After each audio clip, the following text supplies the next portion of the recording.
Welcome back to another Ask GMBN Tech. Don't forget you can get your mountain bike mechanical related questions into us in the comments below, and of course to the email address on the screen, and use that hashtag Ask GMBN Tech.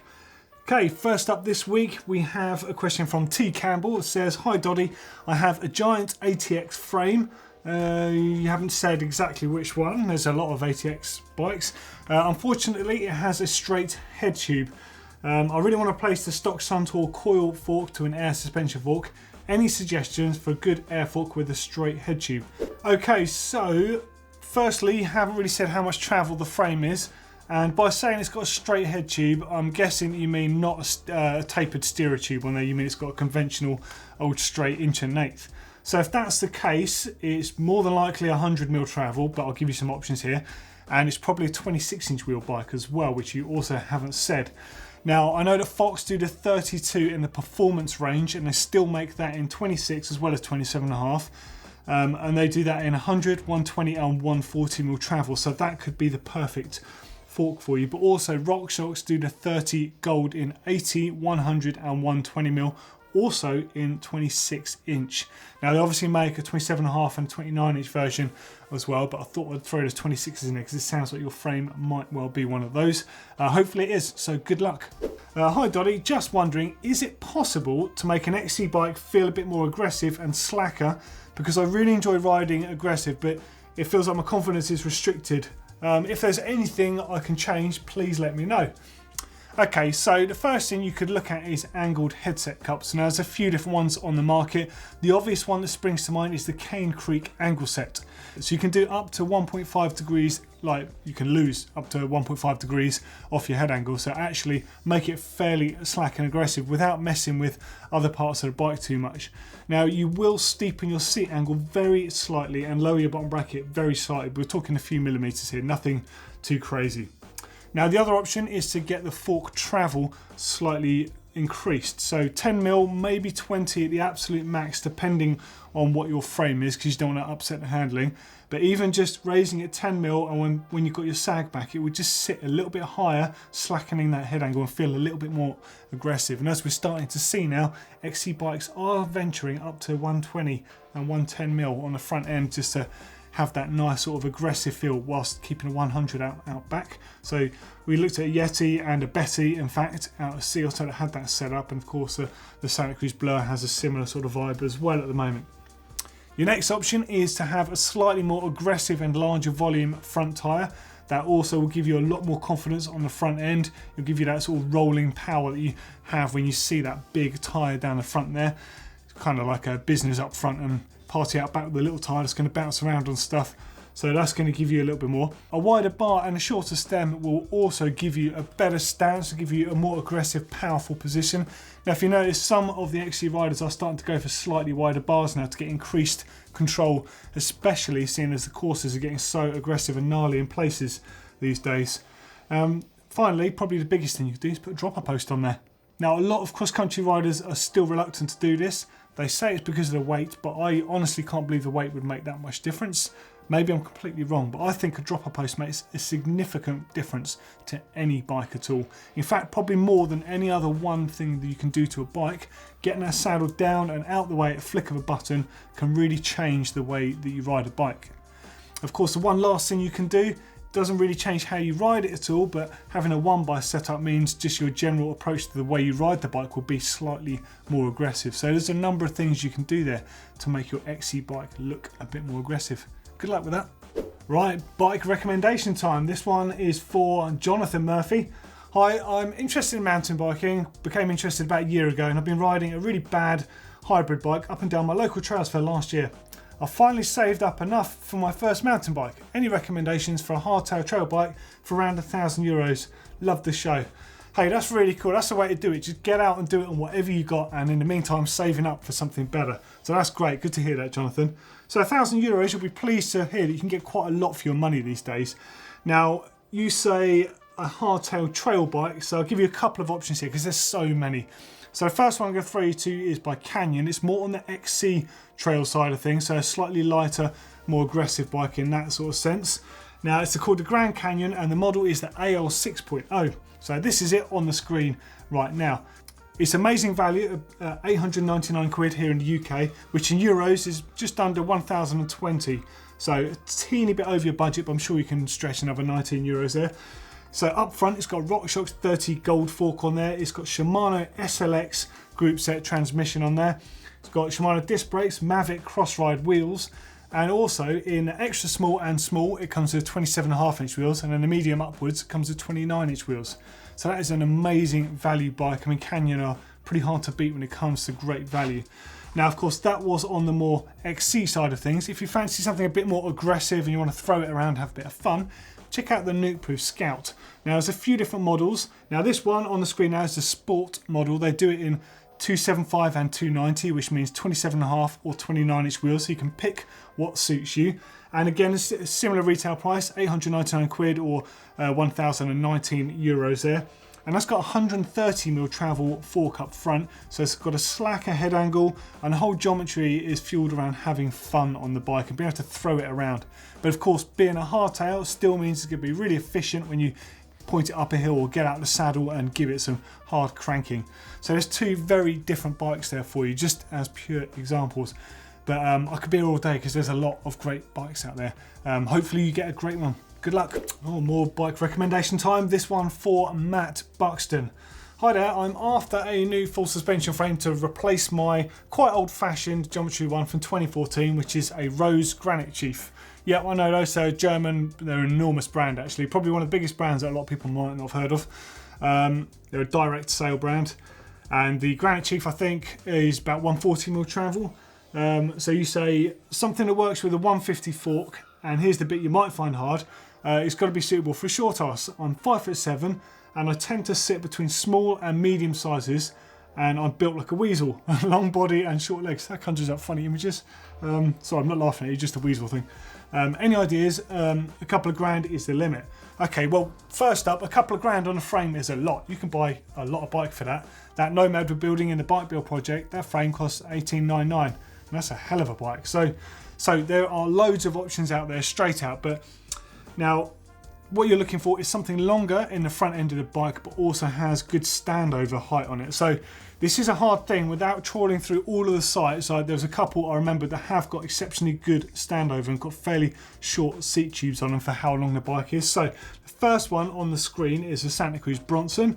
Now the alloy version is $17.99, 1,799 quid in the UK. Now in a size small, it's got a 390mm high seat tube on there, and it's got a 573 top tube. The medium has got a 420 seat tube and a 596 top tube. So depending on how far you think you could push it, the standover height is virtually the same on both of them. So it's 727 and 731mm, and that is your clearance between yourself and the top tube there. So actually that's a pretty decent bike there. But if you want to go for even longer, and you could still go for the size small, it'll be longer again, check out the Mondraker Foxy alloy. So that's $16.99 for the frame.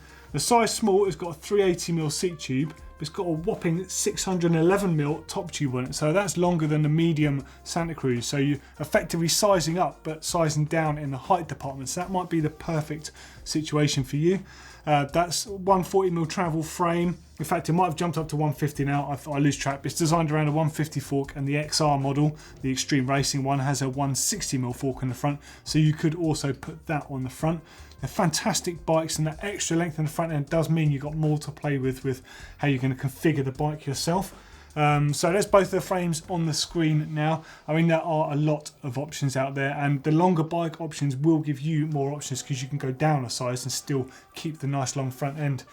Now also bearing in mind that your old Granite Chief, the front end by comparison, will be tiny compared to both of those. The Mondraker of course is quite a lot longer than the Santa Cruz, but the Santa Cruz is loads longer than your old Granite Chief. So even a size small on both of those is probably better than what you had. Good luck with that one. So this question is from Michael Schmidt. I ride a fully rigid titanium frame with an ultralight low crown carbon fork. I'm considering trying out a suspension fork for when I go off-road, but want to keep the responsiveness of the low and steep geometry when on the trails, mostly fairly flat, hard packed with many tight turns. Are there any suspension forks that can be locked whilst fully compressed? Alright, so unless I'm wrong, I don't think there's any current designs, but If you look at the DT forks before, although this isn't very helpful for you, but I'm just going to tell you a bit of a story here. Before the DT fork existed as DT, it was actually made by Pace, which is a British brand. They used to manufacture these out of carbon. Now the one on screen we're looking at now is the RC41 Fighter fork. Now this particular one was about 140mm travel, and it's my old fork in fact. Now it had a feature on it called lockdown, and on the, I forget which leg it was on, you had a dial on the top and you slapped it and you literally pushed the forks down and they would stay compressed until you either hit a bump hard enough for it to open up the fork and it would start working again, or you could manually pick it up and bash it on the ground and it would extend. It was a really cool system, and you could adjust the threshold of how big a bump it took to extend it. So that would have been a perfect option for your bike, although that one was too long in travel, but they don't actually exist anymore with that technology on them. So when DT took the forks over from Pace, which I don't think a lot of people actually know actually happened, they kept the chassis design, but they changed the damping system on the inside, and I think they got rid of that system. The nearest thing would be a Fox Talus system, so that's their trail adjust system where you can wind a fork down, and the same RockShox have similar systems on a lot of their forks, but they're all based on longer travel forks to make them better at climbing, not for a short travel fork to be able to put them all the way down like you need. So I don't think we can actually help you on this, but just something else just to mention, that if you put a suspension fork on your bike is designed for a rigid fork, it's designed to be this low. By raising the front end up 4 inches, you're really going to mess up the head angle and really mess up that bottom bracket height and the whole handling of your bike. So you probably just want to avoid it with that. One option you could do would be put a slightly bigger front tyre on. That might help you out there, but I don't think you're going to get away with a suspension fork on your bike, unfortunately. Okay, next is from DOOMWEAVER 2007. Enduro bike geometry. What is best for all mountain? Slack, steep, or in between, as the geometry police are always in force when new bikes are released? Many thanks. Okay, well, let's put it into a couple of different things. So generally a short bike is going to feel quite agile, especially at lower speed on flatter terrain and between twisty sections of trail. So that's a nice thing. It feels good. It means you can throw it around, very easy to change direction, maneuverable, all that sort of thing. As a downside, when you pitch it downhill, the short geometry of a bike like that is going to feel slightly more unstable, because you're going to have to use more of your body English on the bike fore and aft to keep it balanced correctly on the trail basically. And also at high speed on rough terrain, again, the shorter the wheelbase is, the more nervous it's going to feel. Now compared to long, this is without talking about the slack thing, if you're talking about just long bikes here, if you put them on the same flat terrain that a short bike felt agile on, you get the opposite effect. So the bike feels very stable, almost a bit lethargic. But as soon as you get those things up to speed, pointing them through the rough, surface conditions don't really affect a long bike. Not compared to a short bike anyway. You can really let rip and just monster truck through stuff regardless of what size wheels and stuff you have on them. And the same effect when you're pointing them down really steep terrain, because your body weight is far more neutral between the front and rear wheel. You don't have to move as much at any point in order to balance the bike, so you're going to feel more stable on there. So there are benefits, and they're goods and bads to both really. I will always tell people a longer bike is better. The simple nature of mountain biking is tackling rough terrain and speed off-road, so a longer bike generally is going to be better. There is a limit to that though. The guys at Sick Bicycles, they are making some amazing looking bikes, but they're not going to be for everyone. Just like the pole bicycles, you know, those are all on the upper end of how far can you go.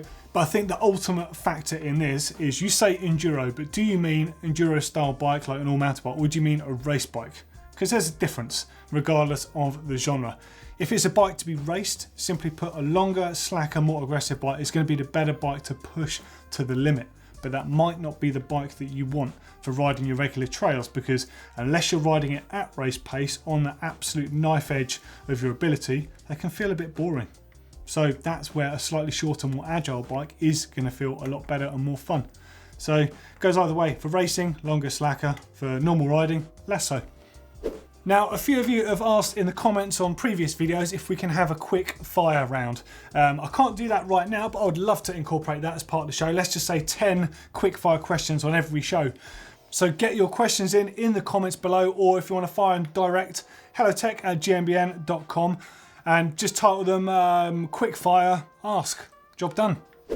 For a couple more great videos, click down here for 5 common maintenance questions. So these are questions we often get asked a lot, so we decided to compile them into a video. There's going to be a whole bunch more coming in different videos down the line. And for some money saving tips and hacks, click down here to save a bit of money and improve things on your bike.